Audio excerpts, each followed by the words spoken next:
A gente vai falar sobre a Covid-19. E para isso eu estou trazendo um convidado muito especial, é um amigo meu que mora na França e que acabou se infectando com a Covid por lá. O Sérgio Andrade, ele é um consultor de empresas na área de saúde, ficou doente com a Covid e vai compartilhar com a gente a experiência da doença e também como é que está sendo lidar com esses dias de distanciamento social lá na França.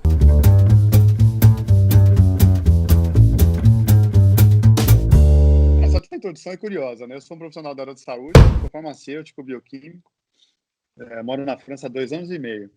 E eu tenho que confessar uma coisa para você.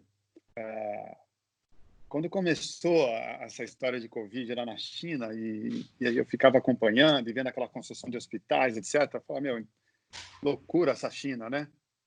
Quando começou a aparecer casos na Europa, eu falei, olha só, algumas pessoas aqui na Europa, mas na minha cabeça eu pensava, meu, isso não vai chegar na gente nunca. E de repente, coincidentemente, no primeiro dia de confinamento, um dia antes do confinamento do Macron, eu comecei a sentir os primeiros, né? Então, eu falei, não é possível. Eu achava que era outra coisa, porque eu tive uma dor nas costas terrível. E eu pensava, eu estou sentando errado na cadeira, que era uma coisa assim, eu acordava de manhã que eu não conseguia respirar.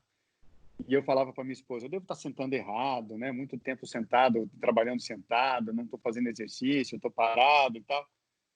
Uma semana depois é que eu fui, aí eu tive que fazer uma teleconsulta, porque começou a aparecer outros sintomas.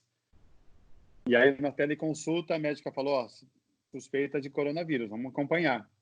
Eu falei, não, não é possível. Na segunda semana que a coisa ficou feia, que aí veio a tosse, eu comecei a ter febre de 38,5, 39 graus, fiquei prostrado, fiquei na cama o dia inteiro, marquei uma segunda consulta, comecei a ter diarreia, inclusive, marquei uma teleconsulta novamente, e aí quando eu descrevi para ela, para a médica, os sintomas, ela falou, você tem todos os sintomas do Covid, você não é grupo de risco, então não precisa fazer teste, e vamos acompanhar, não tem por que ir para o hospital. Aí veio, eu tenho asma leve, e aí veio a asma. E eu comecei a ter dor, ao mesmo tempo ter dor abdominal. Quando eu comecei a ter uma dor leve abdominal, e eu falei isso para minha médica no Brasil, ela conversou com o pessoal da gastroenterologia, amigos lá da pessoal dela, da HC, o pessoal falou internas, cara, e ela me ligou e falou, Sérgio, nós vamos ter que te internar, a coisa tá séria. Isso, Aí eu fiz isso com 14 dias, mais ou menos. mais ou menos 14, 16 dias. E aí eu fiz a terceira teleconsulta, explicando isso para a médica aqui da França, aqui de Paris. Ela falou, eu vou ter que te encaminhar para o SAMU. Aí eu fiz a entrevista com o SAMU, passei pela triagem lá, que devia ser uma enfermeira, não era um profissional não médico. E ela falou, você tem Covid, vou te passar para a médica. A médica fez a entrevista comigo, foi uma coisa muito engraçada, porque a médica falou assim, realmente, você tem o Covid, não dá para fazer teste, porque o teste não é para todo mundo, mas pelos sintomas você tem o Covid, o seu caso é moderado, só que nós não vamos te internar porque você ainda consegue falar. Foi o diagnóstico e o fechamento dela. Ou seja, era a linha de corte para escolher quem vai ser internado ou não, porque imagino que na França, então, assim como talvez aconteça aqui, não vai demorar muito, a gente tem os hospitais super congestionados, né? Não tem leito para todo mundo. Né? Foi essa, então, foi exatamente essa.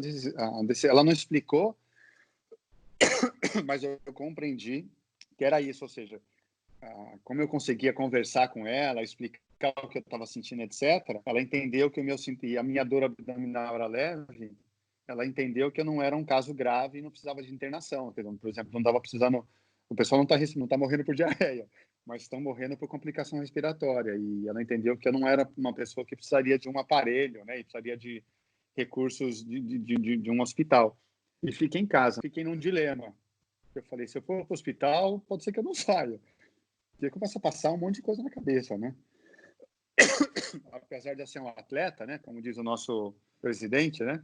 Eu sou atleta e manda mensagem para ele, inclusive, sou atleta. Não é uma gripezinha, né, seu Bolsonaro? Pelo amor de Deus, né? Cara, longe de ser uma gripezinha. Desculpa, mas é uma imbecilidade gigante quem fala isso. Cláudio, não tem nada a ver com gripe, cara. embora os sintomas, às vezes as pessoas falam, é parecido, mas o tempo, por exemplo, uma das coisas que, depois que passou essa fase que eu fiquei prostrado aqui, uma das coisas que me pegou é que eu perdi o cheiro e o sabor. 100%. Eu tive 3 dias que eu suava a noite inteira. Mas eu suava assim, a cama acordava molhada. E o curioso é que 3 dias depois foi quando eu fiquei bem. Então, eu sinto que eu já estou bem, mas é isso que eu te falei mesmo. E eu recuperei o sabor de várias coisas, mas tem coisas que eu ainda não recuperei. Conta um pouquinho como é que está o dia a dia de quem mora na França ainda, passados mais de 35, 40 dias do início do isolamento. Então, a gente tem visto, assim, a maioria da população tem respeitado o que a gente tem visto. Quando eu saio na rua, por exemplo, eu tenho autorização para andar 1 quilômetro da minha casa, né? Com esse formulário que eu tenho que preencher diariamente. E dizer lá, tem 5 itens lá dizendo qual é a razão. Se eu estou indo para o trabalho e é impossível trabalhar de casa, se eu estou indo para o hospital, para a farmácia, e um deles é que eu estou indo fazer compra. Então, eu tenho que preencher isso toda vez que eu saio, né? Então, as pessoas têm cumprido, eu tenho visto amigos meus cumprindo. Se eu pudesse dar um conselho, fique em casa. Fique em casa, né? Porque não tem como... acho que essa discussão está rolando aí no Brasil, né? Muito forte, muito forte, assim. Mas não tem como. Né? Se até o próprio presidente questiona a orientação da equipe médica, né? Acabamos de sair de uma demissão de ministro, enfim. Existe isso, a gente entende também, porque moramos no Brasil, a gente sabe que mais de 90% da população brasileira não tem a poupança, não sabe se o dinheiro vai chegar no final do mês que vem. A gente entende essa pressão, mas é isso que você falou, é lógico, você tem que fazer escolhas, e talvez a escolha mais importante para fazer agora é preservar a vida. Eu acho que falta um apoio, eu acho que o governo tem que proteger a vida em primeiro lugar, obviamente, como o Ministério da Saúde está o tempo todo falando isso, e ao mesmo tempo o governo quer proteger economicamente, que lance medidas mais protetoras para a população para segurar a onda e ajudar as pessoas a ficarem em casa nesse momento de crise, minimamente, né?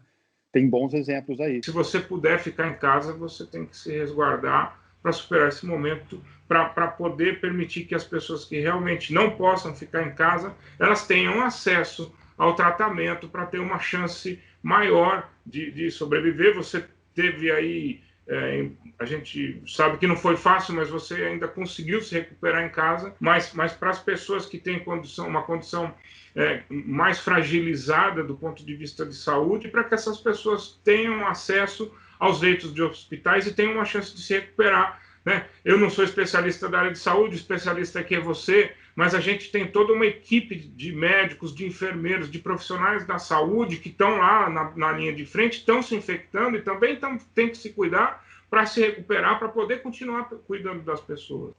Valeu, pessoal.